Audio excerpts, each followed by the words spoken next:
Donc on va voir maintenant une solution en ligne gratuite qui permet de réduire et de recadrer des images. Il y a seulement des pubs qui s'affichent dans la colonne de droite, mais ça peut rendre de grands services et ça permet de faire pas mal de choses qui étaient possibles jusqu'à présent avec Photoshop ou Affinity. Donc on peut aller ouvrir une image existante sur notre ordinateur, donc je vais prendre celle-ci. Alors, je vais déjà me renseigner pour savoir quelle taille elle fait.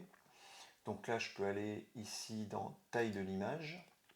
Je vois qu'elle fait 1536 par 1020 à 300 dpi. Donc sur le web, moi je veux du 72 dpi et je vais la passer en 1400 pixels. Voilà, donc si je clique ici, il va me mettre la hauteur proportionnelle pour pas changer le ratio de mon image, donc ça la réduit un petit peu, je le vois. Après, je vais aller vérifier que mon image est bien en RVB. Pour le web, je ne fais pas du CMJN. Donc là, elle est bien en RGB, Red, Green, Blue, rouge, vert, bleu. Elle n'est pas en cyan, magenta, jaune, noir, hein, qui est le format réservé plutôt à l'impression. Elle est bien en 8 bits, ok. Donc après, je peux faire l'enregistrer comme ça si je veux, je peux l'exporter comme ça, mais je pourrais éventuellement avoir envie de la recadrer, donc faire 1400 par 300 par exemple. Donc là, j'ai un outil de recadrage comme dans Photoshop, qui est assez proche en fait. Et là, je peux lui dire que je veux une taille fixe. Donc si je dois faire une image qui fait 1400 par 300, donc je mets 1400, hop, je choisis 300 à 72 dpi, ok. Et là, je vais pouvoir prendre ça et le déplacer dans mon image. Voilà, je peux faire comme ça. J'appuie sur la touche retour à la ligne de mon clavier et mon image est recadrée. Donc maintenant, je vais vérifier éventuellement qu'elle est à la bonne taille. Donc si je vais dans l'image, non, il faut que je prenne cet outil-là. Pardon. Commande Z, pomme Z, ça marche hein, si on fait une bêtise. Typiquement, je venais d'en faire une. Si je fais taille de l'image, je vais vérifier, mon image a fait bien 1400 par 300. C'est OK.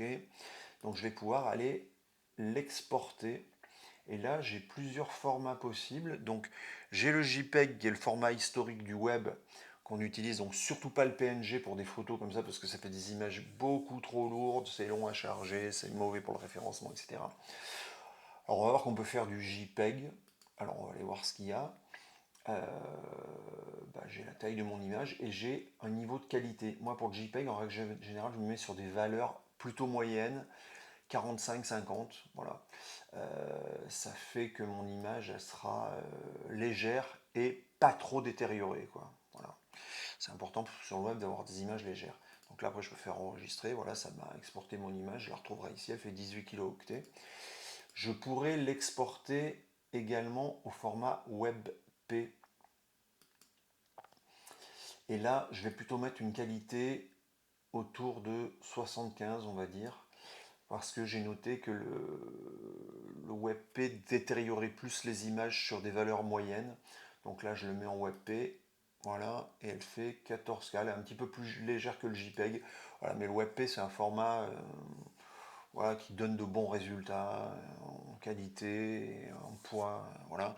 Alors, il y a un autre format, je ne sais pas si Photopea le fait, c'est le WebP, c'est le l'AVIF. Il me semble qu'il le fait, mais je ne suis pas sûr. Plus, peut-être qu'il est là. AVIF, si, il est là. Voilà, ça c'est un format qui est assez récent. J'ai noté quelques petits bugs parfois avec WordPress, c'est rare. Mais voilà, moi je pense que ça c'est le format de l'avenir, en tout cas, donc on peut utiliser ça à vif. Et pareil, il y a un taux de compression. Donc si on met ici, on a une image qui sera plus lourde, qui fera 146 kilooctets. Si on se met en qualité 5, elle va être très légère, elle va faire 2 kilooctets, mais on voit que l'image est très détériorée. Et donc sur une qualité moyenne, on devrait être... ouais, voilà, donc là ça passe. Et elle fait 9K, donc c'est encore plus léger que le WebP et que le JPEG, quoi. Voilà.